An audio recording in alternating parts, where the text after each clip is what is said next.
Ha llegado el tiempo de presentaros el estudio bíblico en este día. Primera de Corintios, capítulo 4, el ministerio de los apóstoles.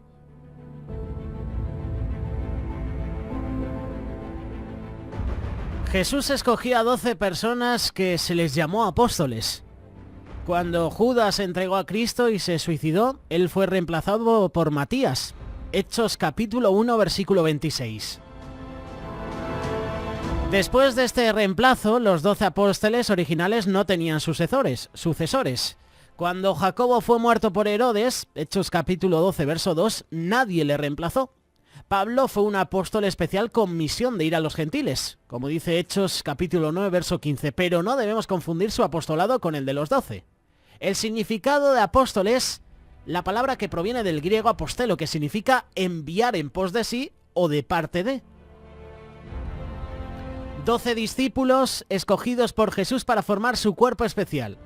Pedro, Andrés, Juan, Santiago, hijo de Zebedeo, Felipe, Bartolomé, Tomás, Mateo o Leví, Simón Celador, Judas Lebeo o Tadeo, Santiago hijo de Alfeo y Judas Iscariote. Como hemos mencionado, después de su traición, este último fue sustituido por Matías. Aunque no elegido por Cristo, junto con los anteriores, Pablo también fue divinamente llamado e instituido por él como apóstol especial a los gentiles. Pablo podía acreditar su título apóstol por haber vivido a Cristo resucitado.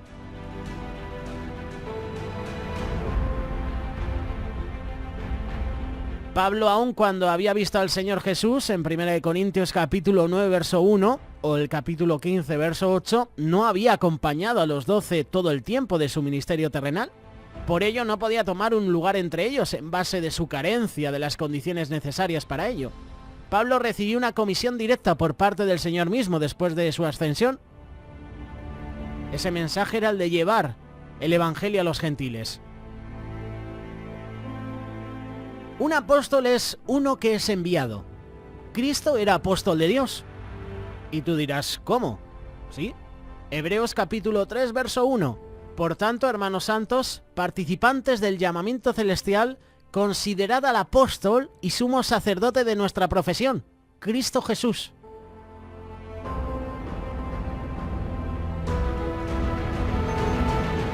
Este versículo tiene un significado especial para los cristianos judíos. Para los judíos, la más alta autoridad humana, que era el sumo sacerdote. Para los cristianos, la más alta autoridad humana, que fueron los apóstoles de Dios.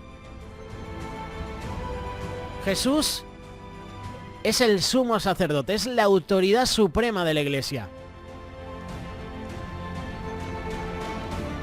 Aquí el autor emplea diferentes figuras para explicar la relación de Jesús con los creyentes. Él es en primer lugar apóstol, enviado de Dios, al que debemos escuchar. En segundo lugar, nuestro sumo sacerdote, por medio del cual vamos a Dios Padre. Y en tercer lugar, el gobernante de la casa de Dios. El Hijo sobre su casa, a quien debemos obedecer. Luego Jesús envió a los 12. Como me envió el Padre, así yo también os envío. Juan capítulo 20, verso 21. Les dotó de poder para llevar a cabo sus propósitos. Sopló y les dijo: recibid el Espíritu Santo. A quienes remitiréis los pecados, les serán remitidos, y a quienes se los retuvieseis, les serán retenidos. Todo para edificación de la Iglesia, como dice Efesios capítulo 5, verso 23. También Cristo autorizó a sus apóstoles para atar y desatar la voluntad del cielo. Y a ti te daré las llaves del reino de los cielos, y todo lo que atares en la tierra será atado en los cielos, y todo lo que desatares en la tierra será desatado en los cielos. ¿A quién se lo dijo? Al apóstol Pedro.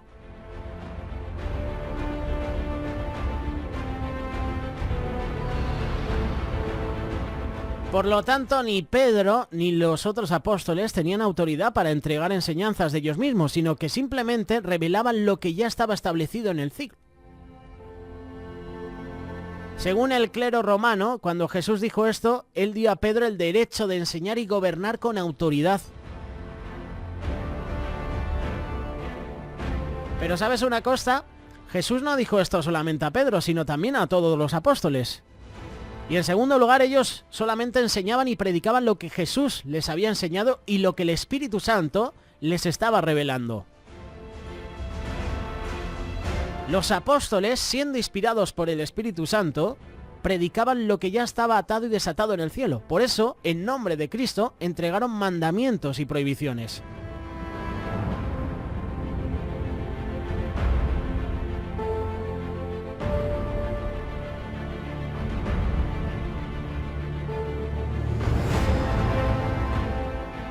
Seguramente recuerdas ese pasaje donde Cristo les dice a los apóstoles antes de su muerte que era conveniente dejarlos, pero que al dejarlos no los iba a dejar solos, les iba a enviar el Consolador. Y ese Consolador es el Espíritu Santo. Cuando Él, el Espíritu de verdad, viniera, convencería al mundo de pecado, de justicia y de juicio. Esto fue llevado a cabo por el Espíritu. Ese Espíritu que guiaba a los apóstoles a toda la verdad. Los apóstoles serían capaces de llevar el testimonio de Cristo cuando este poder viniera sobre ellos. Después que resucitó Jesús, les dijo que esperaran en Jerusalén hasta que recibieran el poder y que luego serían sus testigos en todo el mundo. Hechos capítulo 1, versos del 1 al 8. El poder vino sobre ellos en la primera fiesta de Pentecostés después de que Cristo resucitara, cuando los apóstoles fueron llenos del Espíritu Santo y comenzaron a hablar en otras lenguas. Todo esto según el Espíritu les daba que hablasen. Hechos capítulo 2, versos del 1 al 4. En consecuencia fueron capacitados para atar y desatar por medio de la guía del Espíritu Santo.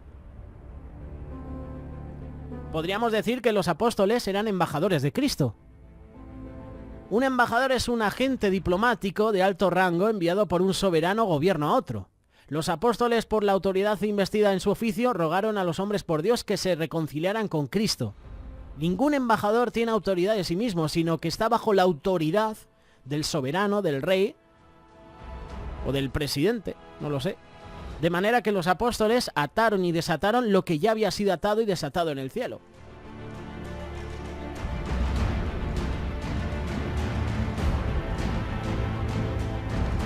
No sabemos por qué Jesús escogió a 12.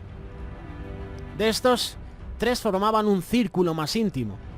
De los 12, 4 eran pescadores, 1 era un publicano, otro era un ferviente nacionalista. No sabemos qué eran los demás. Todos eran galileos, excepto Judas, el traidor, que era cananita, que no es cananeo de nacionalidad, sino que es una palabra caldea equivalente a celotes. No había en el grupo ni un solo religionario profesional, ninguno que proclamara su piedad mediante el traje que usara. Pablo se unió al grupo después, era el único fariseo. El Señor escogió a lo vil, a lo menospreciado, a lo que muchos dicen como, por este no doy un duro, no doy un euro, este tiene los días contados, este no va a llegar muy lejos. A esos escogió el Señor. A personas que no tenían estudios, fíjate, pescadores, republicanos. Los discípulos eran testigos de Cristo y como tal experimentaron de primera mano las cosas pertenecientes a Él. Estuvieron con Jesús desde el bautismo de Juan y fueron testigos de su resurrección. Recibieron de primera mano la palabra de reconciliación. Eran testigos capacitados porque habían estado con Jesús y recibieron poder cuando vino sobre ellos el Espíritu Santo. Eran ministros del nuevo pacto. En esto ellos no eran competentes por sí mismos, sino Dios quien da vida y los hizo competentes. Les suplió todas las cosas necesarias para que ellos fueran ministros de la palabra y como administradores se les requirió ser fieles. De cierto os digo, a los apóstoles, que en la regeneración, ese periodo de tiempo cuando la vida espiritual es dada, o sea, en consecuencia ahora, cuando el Hijo del Hombre en el trono de su gloria, me habéis sido testigos, también os sentaréis sobre 12 tronos para juzgar a los 12 tribus de Israel. Mateo capítulo 19, verso 28. Ellos ahora juzgan, ahora por la palabra de Cristo.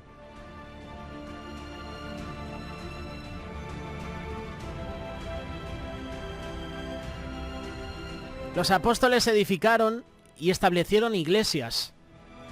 El Señor prometió edificar su iglesia sobre la roca que es Él. Él es Cristo, el Hijo de Dios. Esto fue llevado a cabo por las llaves que les fueron dadas a los apóstoles.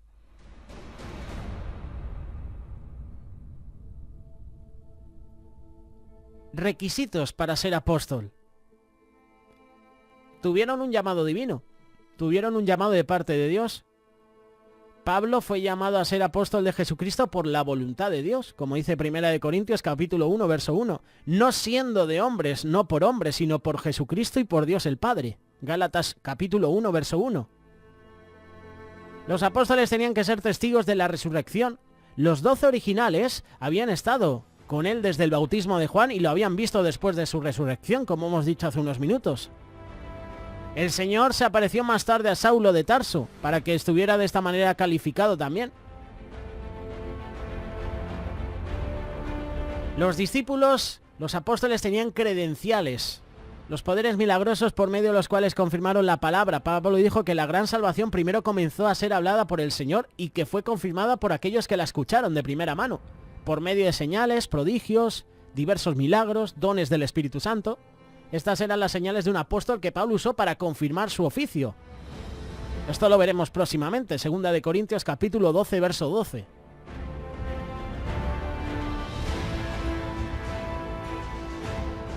Luego seguramente sabemos de la muerte de los apóstoles. Sabemos cómo Judas murió, ¿verdad? Se ahorcó. Generalmente se da la siguiente relación acerca de la muerte de los apóstoles. Por ejemplo, Juan murió de muerte natural. Según los expertos, Mateo fue muerto a espada en Etiopía. Santiago, hijo de Zebedeo, fue decapitado en Jerusalén. Santiago, el hermano del Señor, fue lanzado a tierra desde el pináculo del templo. Luego fue muerto a golpes. Según expertos, Santiago, el hermano del Señor, como te he dicho, fue lanzado a la tierra desde el pináculo. Felipe fue colgado de una columna en Hiriápolis, una ciudad de Frigia, al norte de la Odisea. Bartolomé fue desollado vivo en Albalap, en Arinenia. Andrés fue martirizado en la cruz Patras, en Acaya, en Grecia. Tomás fue muerto de una lanzada en Coromandel, en la India. Tadeo fue muerto a flechazos. Simón el Celote fue crucificado en Persia.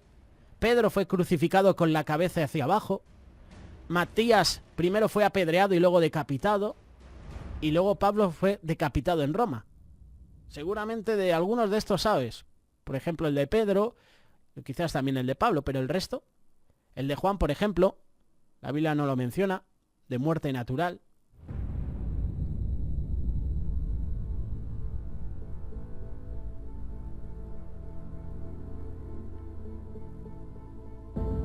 Los apóstoles originales declararon toda la voluntad de Dios. La palabra inspirada de ellos es completa, es suficiente. No necesitan sucesores porque la obra de ellos de revelar la palabra de reconciliación está terminada. Y la palabra permanece para siempre. Permanece hoy con nosotros como la base del juicio en todos los temas religiosos. La obra que hicieron los apóstoles vive todavía. Aún confirman la palabra por medio de las señales que ejecutaron. Esas señales las vemos registradas en la palabra de Dios. Jesús dijo: el que a vosotros oye, a mí me oye, y el que vosotros desecha, a mí me desecha, y el que me desecha a mí, desecha al que me envió. Ministerio de los apóstoles.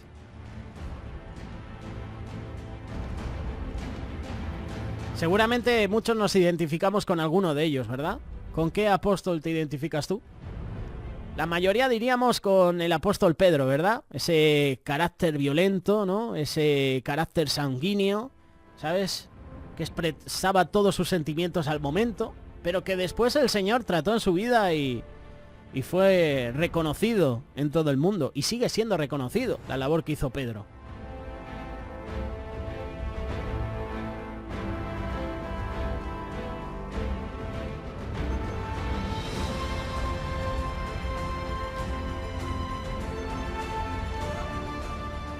¿Nunca te has preguntado, cómo me gustaría estar en esos tiempos de Jesús, ser uno de sus discípulos? Te has hecho esa pregunta, ¿verdad? Pues cuando lees la palabra, Y cuando lees el llamamiento de los discípulos, la palabra a veces te lleva hasta allí adentro, como si tú también estuvieras presente. Hoy hablando del ministerio de los apóstoles, 1 Corintios capítulo 4, puedes dejarnos tus comentarios, tus sugerencias. Si en algo nos hemos equivocado, si en algo me he expresado mal, yo te invito a que me corrijas, a que me dejes tu comentario, alguna pregunta, alguna sugerencia, todo lo que quieras. Envíanos tu WhatsApp, envíanos tu comentario. La semana que viene, 1 Corintios capítulo 5.